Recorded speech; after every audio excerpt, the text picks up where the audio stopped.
ജ്യോതിഷ പങ്ക്തിയിലേക്ക് എല്ലാ പ്രേക്ഷകർക്കും സ്വാഗതം. ഇന്ന് വിചിന്തനം ചെയ്യുന്നത് 2025 ജൂലൈ മാസ ഫലമാണ്. ജൂലൈ മാസം 1 തീയതി മുതൽ 31 വരെയുള്ള ഒരു മാസം.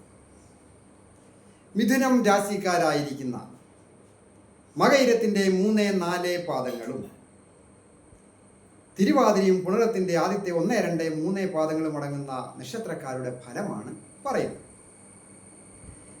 ഞാൻ ഹരികുമാർ, ദേവി ജ്യോതിഷാലയം, കാവുംപടി, മണർകാട്, കോട്ടയം. ഈ ചാനൽ പേരും നക്ഷത്രവും ചേർത്ത് കമൻറ്റ് ചെയ്യുകയും സബ്സ്ക്രൈബ് ചെയ്യുകയും ചെയ്യുന്നവർക്ക് വേണ്ടി പ്രത്യേകം പ്രാർത്ഥിക്കുന്നതാണ്. കൂടാതെ ജ്യോതിഷ കാര്യങ്ങൾക്ക് നേരിട്ട് വരികയോ ഫോൺ വിളിച്ച് ചോദിക്കുന്നതിനും അവസരമുണ്ടായിരിക്കുന്നതാണ്. വിവാഹ തടസ്സമായാലും സന്താന കാര്യത്തിലായാലും തൊഴിൽ തടസ്സമായാലും സാമ്പത്തിക പ്രശ്നങ്ങളായാലും ഒക്കെ പ്രത്യേകം നോക്കുന്നതിനും പരിഹാരങ്ങൾ നിർദ്ദേശിക്കുന്നതും. മിഥുനം രാശിക്കാരെ സംബന്ധിക്കുന്നിടത്തോളം ഏറ്റവും നല്ല ഒരു ഐശ്വര്യ സമ്പൂർണമായ ഒരു മാസമാണ് ജൂലൈ മാസം. പ്രത്യേകം ഓരോ രാശിയിലും ഗ്രഹങ്ങൾ നിൽക്കുന്ന സ്ഥിതി ഈ ഒരു മാസത്തേത് വിചിന്തനം ചെയ്തതിൽ മിഥുനം രാശിയിൽ തന്നെ സർവേശ്വരകാരകനും സർവ്വസമ്പത്പ്രദാത്രിയുമായിരിക്കുന്ന വ്യാഴം പൂർണ്ണ ബലവാനായിട്ട് നിൽക്കുന്നു. അപ്പോൾ ധൈര്യത്തിൻ്റെയും വീര്യത്തിൻ്റെയും ഗ്രഹം കൂടെയുണ്ട്. വളരെ ശ്രദ്ധിക്കുക. കാര്യങ്ങളെല്ലാം നല്ല വിജയപ്രദമായി. അധിക സാഹസികത കൊണ്ട് കുഴപ്പങ്ങളിൽ ചാടാതെ വളരെ ശ്രദ്ധിക്കണം. പ്രത്യേകിച്ച് ദേഷ്യം ഒഴിവാക്കണം. സാഹസികമായ കാര്യങ്ങളിൽ കുടുംബത്തായാലും സമൂഹത്തിലായാലും തൊഴിൽ സ്ഥലത്തായാലും ക്ഷോഭിക്കുവാനും പൊട്ടിത്തെറിക്കുവാനും പാടില്ല. വാക്കുകൊണ്ടും പ്രവൃത്തി കൊണ്ടും വിജയിക്കുവാനായിട്ട് സാധിക്കും. സംഗീതം, പ്രസംഗം എന്നീ കലകളിലൊക്കെ പ്രാവീണ്യം ഉള്ളവരും അങ്ങനെയുള്ള കാര്യങ്ങളിൽ ഇടപെട്ടിരിക്കുന്ന സംഗീതജ്ഞന്മാരായിരിക്കുന്നവരും സംഗീതം പഠിക്കുന്ന വിദ്യാർത്ഥികൾക്കും പ്രസംഗവുമായി ബന്ധപ്പെട്ട് നിൽക്കുന്നത്, അതായത് ക്ലാസ്സുകളൊക്കെ എടുക്കുക, കോളേജിലൊക്കെ ആയാലും സ്കൂളുകളിലായാലും അധ്യാപക ഇതര വിഭാഗങ്ങളൊക്കെ ഉണ്ട്. ക്ലാസ്സുകളൊക്കെ എടുക്കുന്ന സത്സംഗങ്ങൾ പറയുന്നവർ ഏത് മതവിഭാഗത്തിലും ഉണ്ടല്ലോ. പ്രാർത്ഥനയുമായി ബന്ധപ്പെട്ടും അല്ലാതെയും ഒക്കെ മറ്റുള്ളവർക്ക് നിർദ്ദേശങ്ങൾ കൊടുക്കുന്ന ഓഫീസേഴ്സ്, അവർക്കൊക്കെ നയവും കഴിവും സംസാരം കൊണ്ട് തെളിയിച്ച് സുഹൃത്തുക്കളെയും സഹപ്രവർത്തകരെയും മേലധികാരികളെയും കൂടെ നിർത്തുവാനായിട്ട് സാധിക്കുന്ന ഒരു മാസമാണ്.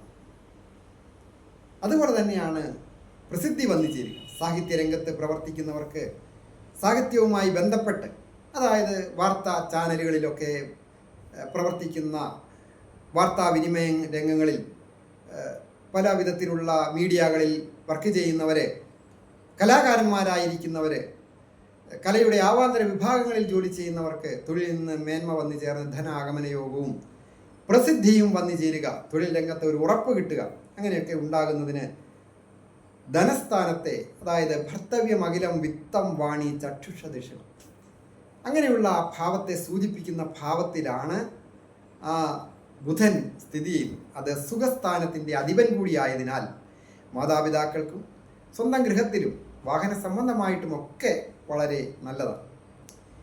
സുഹൃത്തുക്കൾ മൂലവും സഹോദരസ്ഥാനീയർ മൂലവും നഷ്ടങ്ങൾ ഉണ്ടാകുന്നതിനോ സാമ്പത്തിക അധിക ചെലവുകളോ മനക്ലേശങ്ങളോ സൂചകമായിരിക്കുന്ന ഒരു മാസവും. വിദ്യാർത്ഥികളായിരിക്കുന്നവർക്ക് വിജയങ്ങൾ വന്നു ചേരും. സ്വന്തം നാട് വിട്ടു പോകുവാൻ, അതിന് വിദ്യയ്ക്കായിട്ട് പോകുന്നവർക്ക്, ശ്രമിക്കുന്നവർക്ക് മനസ്സിനിണങ്ങിയ രീതിയിൽ കാര്യങ്ങളൊക്കെ നടക്കുവാൻ യോഗമുള്ള ഒരു മാസമാണ്. അതായത് പ്രതിഭാസ്ഥാനത്തിൻ്റെ അധിപനായിരിക്കുന്ന ആ ശുക്രൻ, ത്രികോണസ്ഥാനത്തിൻ്റെ ആധിപത്യമുള്ള ആ ശുക്രൻ 12ാമിടത്ത് സ്ഥാനഭ്രംശസ്ഥാനത്ത് നിൽക്കുമ്പോൾ സ്വന്തം നാട് വിട്ടു പോകുന്ന കാര്യങ്ങൾക്ക് അത് ചില മാനസിക ക്ലേശങ്ങളും പിരിമുറുക്കങ്ങളും ഒക്കെ ഉണ്ടാകാം. എന്നിരുന്നാലും അത് സാധിക്കുന്ന ഒരു കാര്യമാണ്. നല്ല കാര്യങ്ങൾക്ക് വേണ്ടി ശ്രമിക്കുന്നവർ. അധിക കടങ്ങളൊന്നും സൂചകമല്ല. എന്നിരുന്നാലും പുതിയ ബാധ്യതകൾ ഏറ്റെടുക്കുവാനും കരാറുടമ്പടികളിൽ ഒപ്പുവയ്ക്കുമ്പോഴും സുഹൃത്തുക്കളെ തിരഞ്ഞെടുക്കുമ്പോഴും ഒക്കെ വളരെ ശ്രദ്ധിച്ചില്ല എങ്കിൽ വലിയ നഷ്ടങ്ങളിലേക്ക് പോകുവാൻ ഈ മാസം അങ്ങനെയുള്ള കാര്യങ്ങളുമായി ബന്ധപ്പെട്ട് സൂചനയുള്ളതിനാൽ ജാഗ്രത പാലിക്കുക തന്നെ വേണം ഈ മാസം. ദാമ്പത്യ ജീവിതത്തെ സൂചിപ്പിക്കുന്ന ഭാവത്തെ വിചിന്തനം ചെയ്തതിൽ ദമ്പതികളായിട്ടുള്ളവർക്ക് പൊതുവെ ഐശ്വര്യപൂർണ്ണമാണ്. എന്നിരുന്നാലും ദേഷ്യം വർദ്ധിച്ച് സമാധാന അന്തരീക്ഷം കലുഷിതമാകാതെ വളരെ ശ്രദ്ധിക്കുകയും വേണം. ദാമ്പത്യ ഭാവത്തിലേക്ക് ഭാവാധിപൻ കൂടിയായിരിക്കുന്ന വ്യാഴം പൂർണ്ണ ബലവാനായിട്ട് ദൃഷ്ടി ചെയ്യുമ്പോൾ അവിടേക്ക് ആദിത്യനും ശനിയും ദൃഷ്ടി ചെയ്യുന്നുണ്ട്. തമോ ഗുണപ്രധാനിയായിരിക്കുന്ന ശനിയും ആഗ്നേയ ഗ്രഹമായ ആദിത്യനും കൂടി ദൃഷ്ടി ചെയ്യുമ്പോൾ പലവിധത്തിലും അലസതയും കലുഷിതമായ അന്തരീക്ഷവും ഉണ്ടാകുവാൻ സൂചനയുള്ളതിനാൽ അതീവ ശ്രദ്ധ, ക്ഷമ, വിട്ടുവീഴ്ച ഒക്കെ ആവശ്യം. അധിക ദുഃഖ ദുരിതനാശതാപവ്യയ ക്ലേശങ്ങളൊന്നും സൂചകമല്ല. തൊഴിൽ രംഗത്ത് തൊഴിൽ ഭാവത്തെ സൂചിപ്പിക്കുന്ന ഭാവമായ ദേവാലയം, നഗരസഭ, മാർഗാലയം, സർവകർമാണി ആജ്ഞാലംബനമേത സർവം ചിന്തനീയം ദശമേന എന്ന പ്രമാണപ്രകാരമുള്ള 10ാമിടത്ത് ശനി സ്ഥിതി ചെയ്യുന്നു. അത് വളരെ പ്രധാനമായി ശ്രദ്ധിക്കേണ്ട കാര്യമാണ്. കണ്ടകശനിയാണ്. കണ്ടകശനി വന്നാൽ കൊണ്ടേ പോകുള്ളൂ എന്ന് പറയും എങ്കിലും കൊണ്ടുപോയില്ലെങ്കിലും മാനസികമായിട്ട് സംഘർഷാവസ്ഥകൾ ഉണ്ടാകുകയും സ്നേഹിതരുടെ അകൽച്ചയുണ്ടാകുകയോ സാമ്പത്തിക നഷ്ടങ്ങളോ, തൊഴിൽ അലസത വന്ന് സാമ്പത്തിക നഷ്ടം വരിക, തൊഴിൽ നഷ്ടപ്പെടുക, ഉള്ള തൊഴിൽ ഇനി ചെയ്യുന്നില്ല എന്ന് വിചാരിക്കുക, സഹപ്രവർത്തകരുടെയും മേലധികാരികളുടെയും മറ്റിടപാടുകാരുടെയും നിസ്സഹകരണം മൂലം ഇതിനി ചെയ്യണ്ട എന്ന് വിചാരിച്ച് പണി നിർത്തി വീട്ടിൽ പോയിരിക്കാൻ തോന്നുന്ന ഒരു സന്ദർഭം. അലസത. ഉത്തരവാദിത്തം ഏറ്റെടുത്ത് വിജയിപ്പിക്കുവാനുള്ള തൻ്റെ ഇടം കുറയുക. അങ്ങനെ പറഞ്ഞാൽ അവർ സമ്മതിക്കുകയില്ല. തൻ്റെ ഇടക്കുറവാണെന്ന് പറഞ്ഞാൽ സമ്മതിക്കുകയില്ല. പക്ഷെ അവരവരുടെ തൻ്റെ ഇടക്കുറവ് തന്നെയാണ് ഇട്ടേച്ച് പോരുന്നതും പരാജയപ്പെടുന്നതും. അതിന് പുതിയ സോഴ്സുകൾ നമ്മൾ കണ്ടെത്തണം. അപ്പോൾ വിജയിക്കുക തന്നെ ചെയ്യും. ശനി ഭഗവാന്റെ അനുഗ്രഹത്തിനായിട്ട് പ്രാർത്ഥിക്കുക. വിജയങ്ങൾ വന്നു ചേരും. അതുപോലെ ഏതൊരു കാര്യത്തിൽ വിജയങ്ങൾ സുനിശ്ചിതമായും വന്നു ചേരുവാൻ അവസരങ്ങൾ വേണ്ട രീതിയിൽ വിനിയോഗിക്കുകയും കാര്യക്ഷമതയോടുകൂടി പ്രവർത്തനവും ആവശ്യമാണ്. അതില്ലാതെ നമ്മൾ വഴിപാട് മാത്രം കഴിച്ചതുകൊണ്ടോ പ്രാർത്ഥനകൾ ചെയ്തതുകൊണ്ടോ മാത്രം തന്നെ കാര്യവുമില്ല.